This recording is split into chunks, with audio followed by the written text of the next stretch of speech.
Education is important to one, especially to the child who's growing up like a root of a flower that's blossoming. And if you don't have that child developing into that, what are they going to become?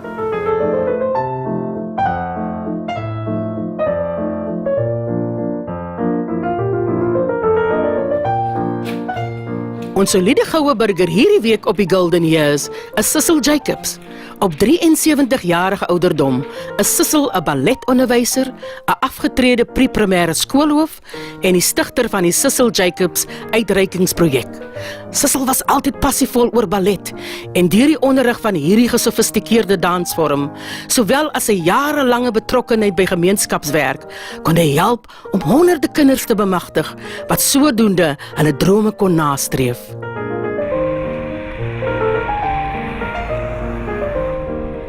Cecil Jacobs was born in the 16th of October 1940 at 56 Rutgers Street, Cape Town, that is the 66. We were a family of 30. I was the youngest. When I came already, most of them was married. The 66 that time was a really cosmopolitan place. It was all nationalities living next to one another and very concerned about one another's children, very homely, very friendly, and a very wonderful atmosphere. Seeing the wonderful Noah Street buzzing with fresh vegetables, no frozen foods that time. The markets was fresh with fish, and the young group Alberg were always there where the arts was developed for our community, and so many cinemas, and people had lots of work, nothing like today. Die Ion groep, Ion wat dagbreek in antieke Grieks beteken, was gestig deur Helen Southern-Holt. Die groep het daarna gestrewe om lig in mense se lewens te bring deur middel van sport en kulturele aktiwiteite, insluitende 'n wye verskeidenheid van dansforme. My sister Stella, she was one of the first dancers who went to the Ion group when they opened up in 1934. So at about 7, 8 years old, she used to take me when she used to go for classes. I used to sit there and watch the performance, not knowing one day it will show interest to me. I was very weak because the doctor said my mother shouldn't have had me at 50. I could have been a vegetable because women normally don't have children at 50. And he used to monitor me because I was bony and thin. And that is how they decided that I must do ballet and bodybuilding, karate, everything to build up my body. But my mother, she didn't believe us touching on everything. She said, you must now decide what you're really going to do.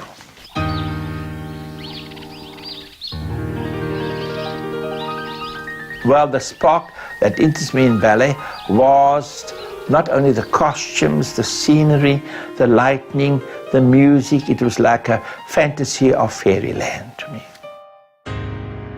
I was in various ice-theatres. That time the ice-theatres was open to everybody, and because the flair was there, I thought perhaps one day this could bring me into something. The artistic community that time, there was lots of talent, but people took it for granted. They never knew you can make a living of it. Like, for example, myself doing dance, I thought it's mad if a man's doing dance. Where's he going to go with this?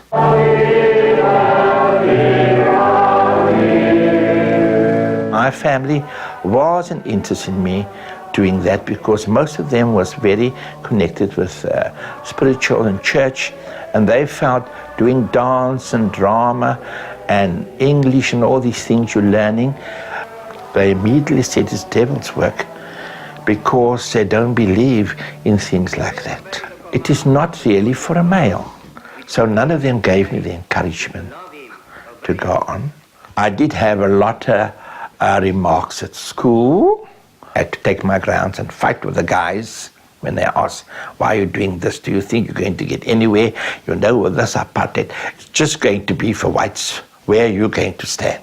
I was very determined. Whatever I want in life, whether there was no money, whether it was tough, I was determined. to aim to get there. In die vroeë 50s was die groepsgebiede wet wat die bevolking op rasgebaseerde wyse geskei het toegepas en families was uit hul huise gesit. Cecil se familie moes na Bridgetown trek, waar die omstandighede heeltemal verskillend was van die lewendige strate van sy jeug. Moving to Bridgetown was rather sad. Every second road there was a light. And the buses came every hour if you want a bus to go to Cape Town. There was nothing. There was very few activities for the youth. So because of that, I thought, let's have something in our dining room. I invited the children to come to our house in the afternoons after school, and I used to shift the furniture around our dining room, and we used to have a bit of dance and singing to keep the children off the road, and I enjoyed working with them. Eendag het die Lucy's huishoudster mevrou Price op die impromptu klasse afgekom. That Monday I'll never forget. And she said, what a surprising thing, what's going on here, Mrs. Jacobs? She said, my mother said, oh, I'm so sick of Cecil. Every afternoon it's like a concert here. And then she said, oh, this is something wonderful. Beïndruk met Cecil se denkwyse het mevrou Price 'n gemeenskapsentrum in Athlone oopgemaak en hom gevra om daar te onderrig. Dit het nie daar geëindig nie. Sy het 'n betekenisvolle vergadering gereël wat die rigting van Cecil se lewe sou verander.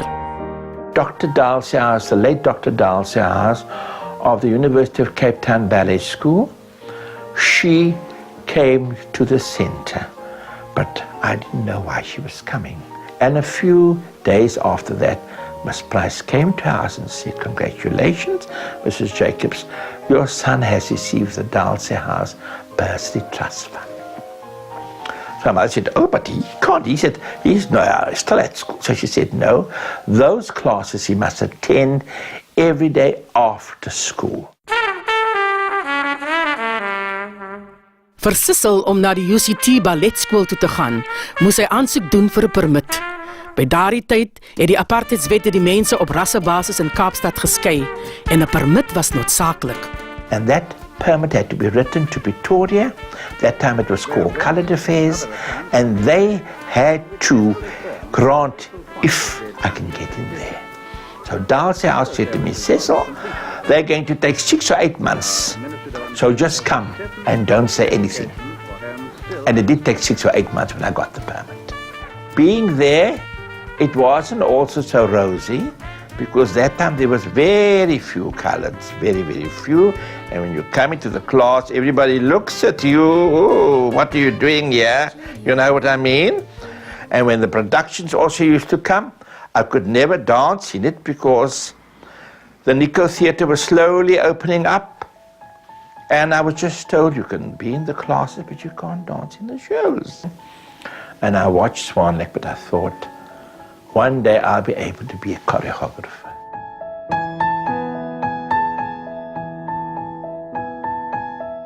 Well, I can tell you it was really sad.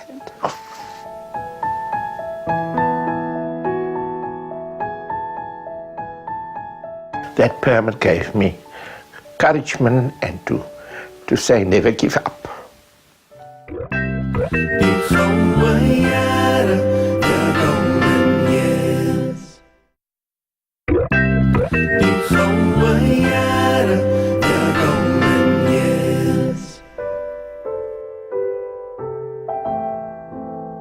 As a person and a child, I was always fond of teaching.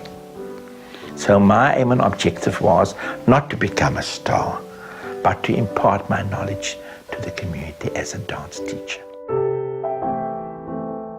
I started dancing at the age of 5, and that's where I met Mr. Jacobs.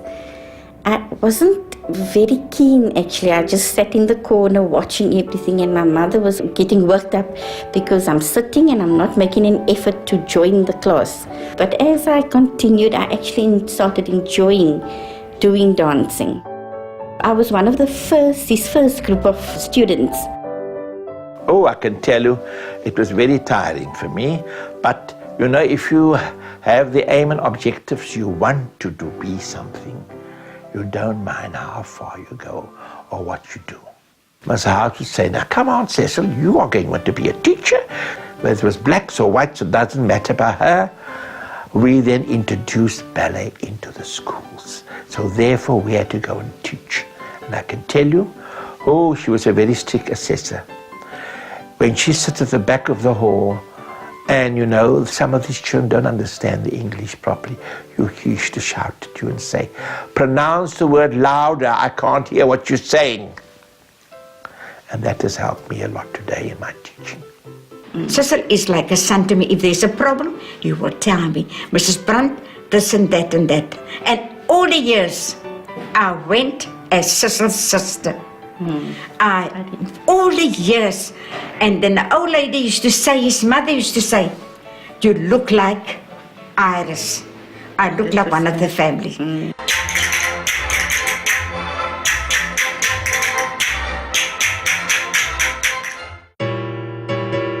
Pas nadat Cecil met skool klaar gemaak het, ontvang hy 'n opwindende geleentheid.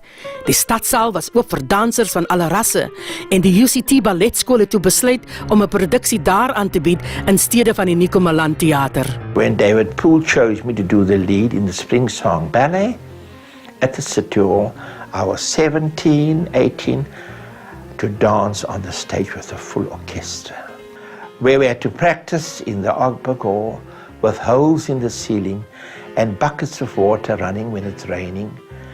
And he never said you can go home. You had to rehearse till the work was finished, but that was my biggest highlight. The family said, you want to go to ballet school full time. We're not giving mom a cent because you should be sitting in an admin office, not dancing. So because of that, I was determined I had to get a job, a night shift job. Cecil het die Pitman snelskrifkursus voltooi en het 'n 7 voormiddag tot 7 namiddag werk by Grote Skuur gekry, waar hy vertroulike inligting vir dokters opgetik het, insluitende die van Dr. Christian Barnard. By hierdie tyd het hy 24 uur per dag gewerk. I took the job. I enjoyed the work very much. Just in the evening when I get to the hospital, the files are ceiling is going up to the sky. We never knew that Dr. Chris Barnard was ever going to be the famous person, not only in South Africa, but in the world. He should tell me, do you really think this is worthwhile going into the dance world? So I said, but doctor, if I'm not going to do that, who's going to start it in our community? If I sit back and I think and I say, I wonder how I ever got through it all, but only through God Almighty who gave me the strength.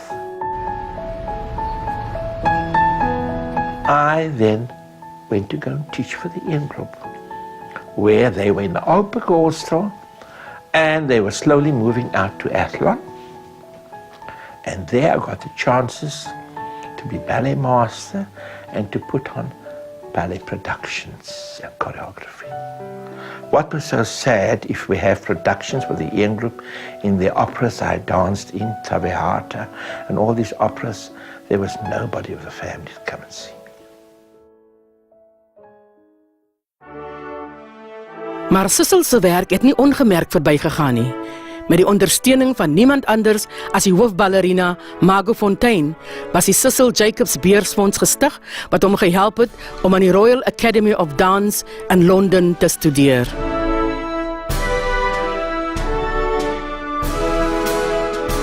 He put in about 50 children that did exams, and all that 50 children passed with honours. I'm now with the Royal Academy for 32 years.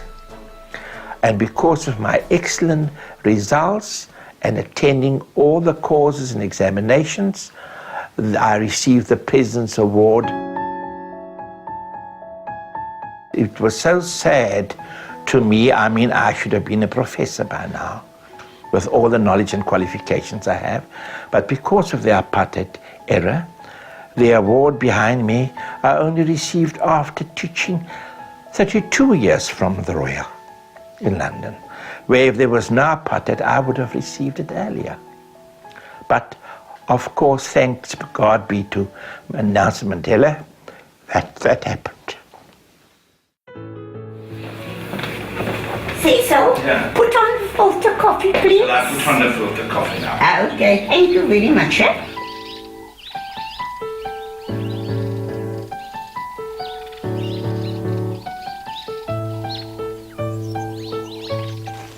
Cecil, Yes, I'm my dear. so glad that I washed these garments early this morning. Oh, they look and lovely. It is dry. I belong to the Strandfontein Civic Association, and we had a fancy dress during the school holidays. This chairman said that he knows of a guy who can teach children ballet and art and drama. So when I met Cecil, I knew he was in the ballet field. Always said, I don't want a man that drinks or smoke. And here the Lord gave me a man. But a man that got passion for ballet and for children. That's why I can say today, thank God for the man. In 1988, we got married out of the museum, the District 6 Museum. That was the Methodist Church for Colours. I'm not a ballerina. But everybody asks me, did you do ballet? I says, no, but I am in the ballet world now.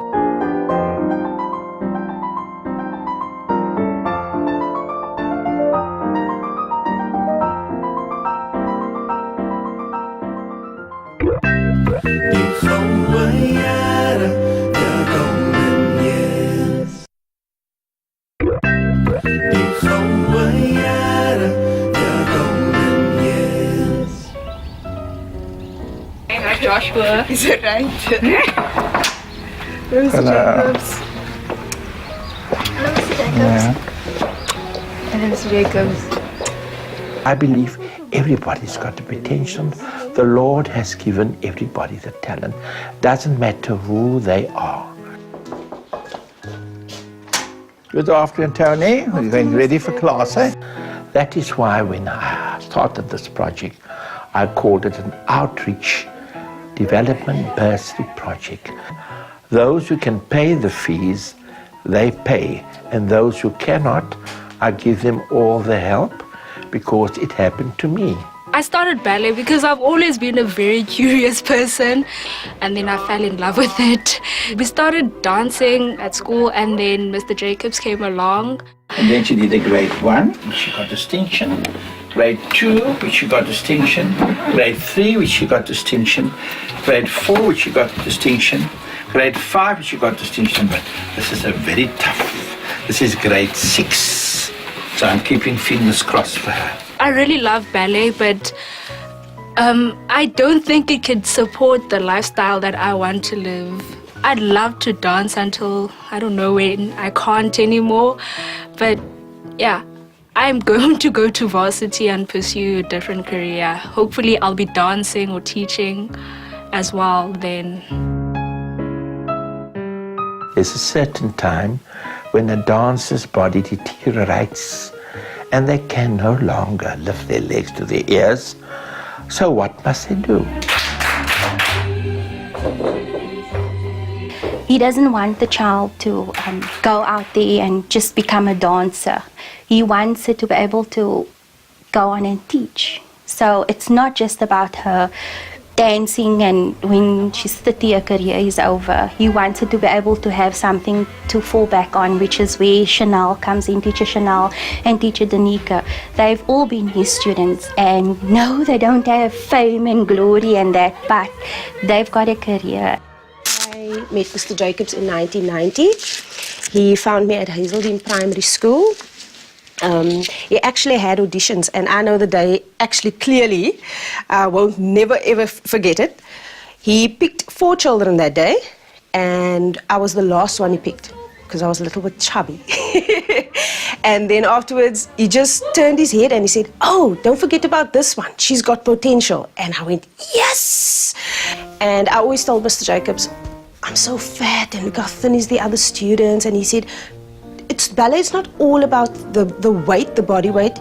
It's all about potential and personality, and that's what I had on stage, he said. And he said, if you do decide not to become a ballet dancer, you can always decide to become a teacher. She is she's almost like Mr. Jacobs, say like perfectionists say, like she's always up straight and poised. She's a good teacher. Cecil, back in the day, was, oh please Mr. Jacobs, don't kill me for saying this, he was a dragon. I was afraid of Mr. Jacobs. He was very strict about how the children came to ballet and how we stood. He's just much sweeter and much lenient nowadays. I think it comes with the age. I think it does come with the age. Get your knee, more. Get your knee. And point on, do.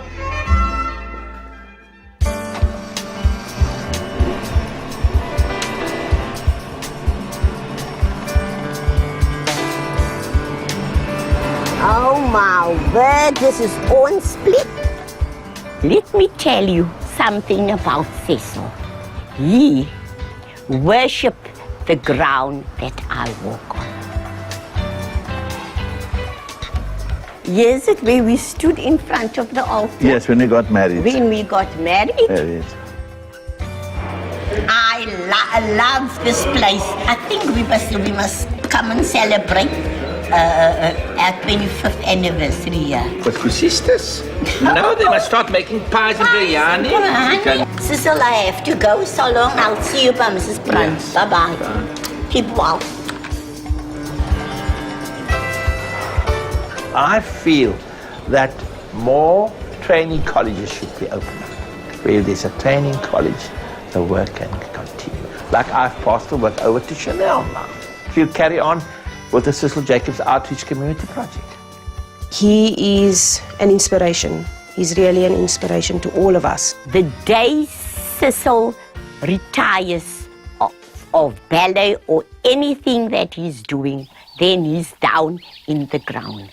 Because this is his passion.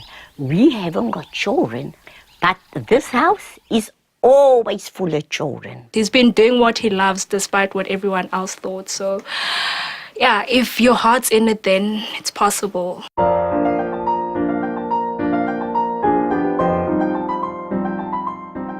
Education is important to one, especially to the child who's growing up like a root of a flower that's blossoming. And if you don't have that child developing into that, what are they going to become? As u met ons wil kontak maak en u storie wil deel, moet u vir ons 'n e-pos stuur by thegoldenyears@sabc.co.za. U kan ook kommentaar lewer op ons Facebookblad, The Golden Years on SABC2, of tweet @goldenyearssabc2.